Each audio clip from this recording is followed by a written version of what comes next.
Assalamualaikum warahmatullahi wabarakatuh. Berjumpa kembali dengan pelajaran IPA kelas 7 semester 1. Kali ini kita masih belajar tentang hakikat sains, pengukuran, dan metode ilmiah.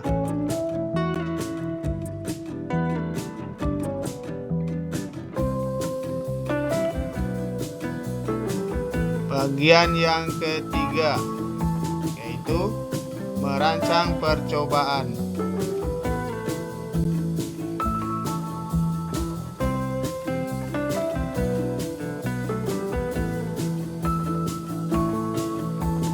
Tujuan pembelajaran kali ini adalah pelajar dapat merancang percobaan dengan menggunakan metode ilmiah.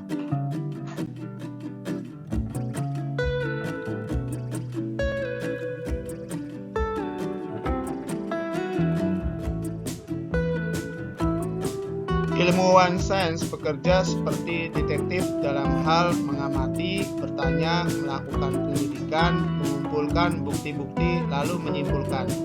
Cara kerja seperti ini disebut sebagai metode ilmiah. Metode ilmiah adalah cara atau pendekatan yang dipakai dalam penelitian suatu ilmu.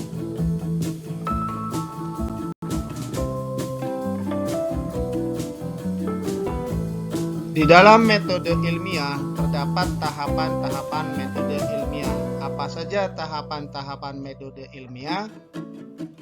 Tahapan-tahapan dalam metode ilmiah tersebut dilakukan secara beruntun, yaitu sebagai berikut. Yang pertama, melakukan pengamatan atau observasi. Yang kedua, membuat hipotesis dan mengidentifikasi variabel. Yang ketiga, membuat rancangan percobaan. Yang keempat, melakukan eksperimen atau percobaan. Yang kelima, mengumpulkan dan menyajikan data. Dan yang keenam, menarik kesimpulan.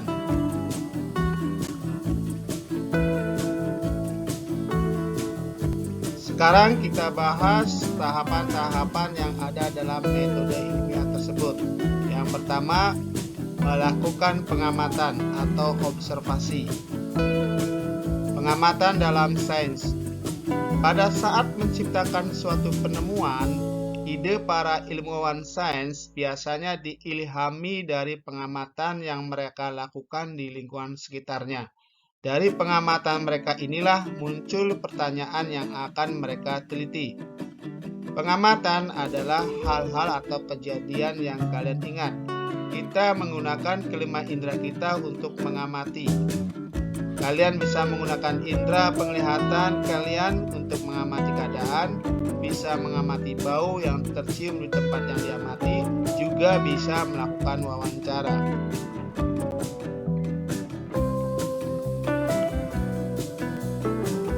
Setelah melakukan pengamatan, langkah selanjutnya adalah menentukan tujuan percobaan.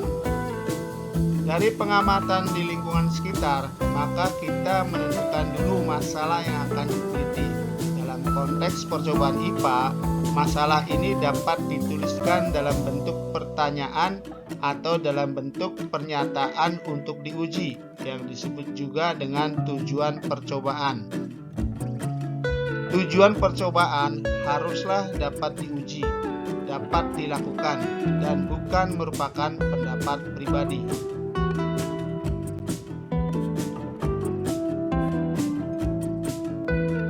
Sekarang bagaimana cara menuliskan tujuan percobaan dengan benar? Contoh, seandainya dari pengamatan di sekitar sekolah terdapat bunga warna merah dan bunga warna kuning. Jika kalian menuliskan bahwa bunga warna merah lebih bagus dibandingkan dengan bunga warna kuning, maka ini bukan tujuan percobaan, tapi pendapat pribadi. Nah, tujuan percobaan yang seharusnya kalian tulis, apakah tanaman yang terkena cahaya matahari langsung akan menghasilkan warna bunga yang lebih cerah dibandingkan dengan yang tidak terkena matahari. Nah, ini baru contoh tujuan percobaan yang dapat diuji.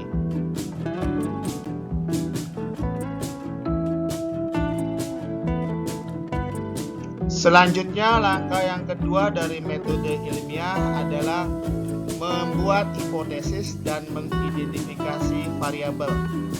Bagaimana cara menuliskan hipotesis atau dugaan? Setelah menentukan masalah atau tujuan percobaan berdasarkan pengamatan awal, maka kalian bisa menuliskan hipotesis. Hipotesis merupakan perkiraan sementara atau dugaan dari jawaban terhadap tujuan percobaan yang akan diselidiki. Hipotesis itu harus bersifat logis atau masuk akal, dan hipotesis semakin lengkap apabila didukung oleh alasan dari segi ilmu sains atau ilmiah.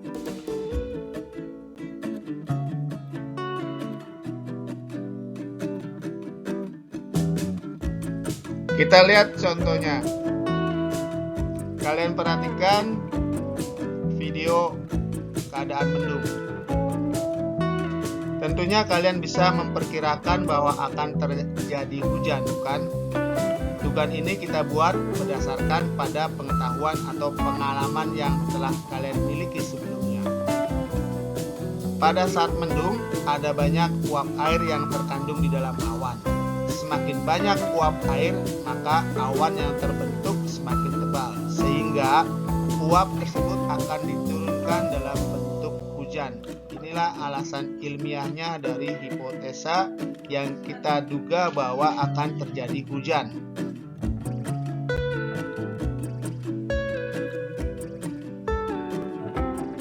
Berikutnya, bagaimana cara mengidentifikasi variabel dalam sebuah percobaan. Suatu variabel adalah faktor, kondisi, unsur yang dapat berupa angka atau jenis-jenis yang menentukan dalam suatu percobaan. Suatu percobaan memiliki 3 macam variabel, yaitu variabel bebas, variabel terikat, dan variabel kontrol. Variabel bebas adalah faktor, hal, atau unsur yang dianggap dapat menentukan variabel lainnya. Variabel terikat adalah gejala yang muncul atau berubah dalam pola yang teratur dan biasa diamati atau karena berubahnya variabel lain. Dan variabel kontrol adalah faktor yang dibuat tetap sama selama percobaan.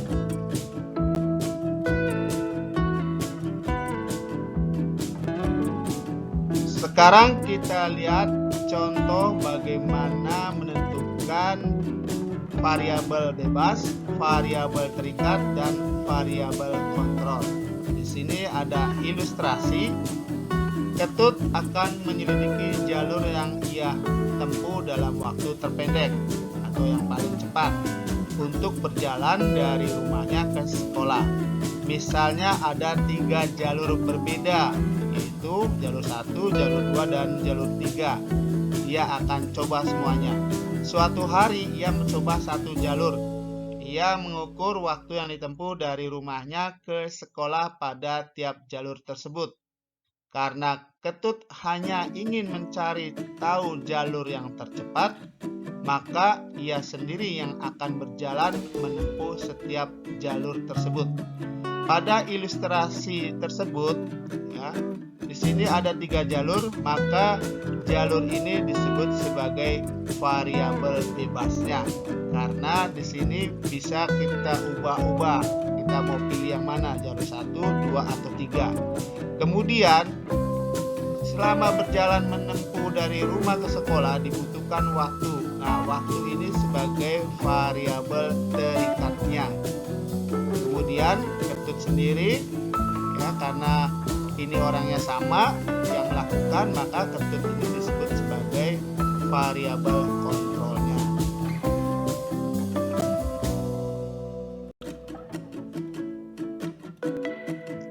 Berikutnya, langkah yang ketiga dari metode ilmiah yaitu membuat rancangan percobaan.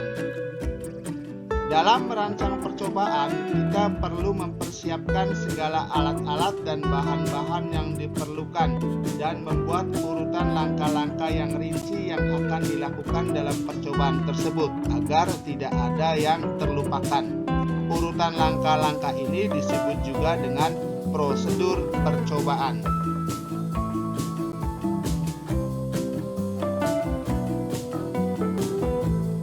Berikut adalah tahapan-tahapan yang harus dilakukan dalam merancang suatu percobaan. Tahapan yang pertama adalah menentukan tujuan percobaan berdasarkan pengamatan keadaan sekitar.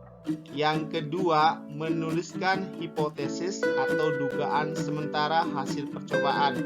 Yang ketiga, mengidentifikasi variabel-variabel terkait dalam percobaan. Yang keempat, mendaftarkan alat dan bahan yang dibutuhkan. Dan yang kelima, menuliskan prosedur percobaan. Nah, setelah kalian mengetahui bagaimana tahapan merancang suatu percobaan, kita akan praktek cara merancang suatu percobaan.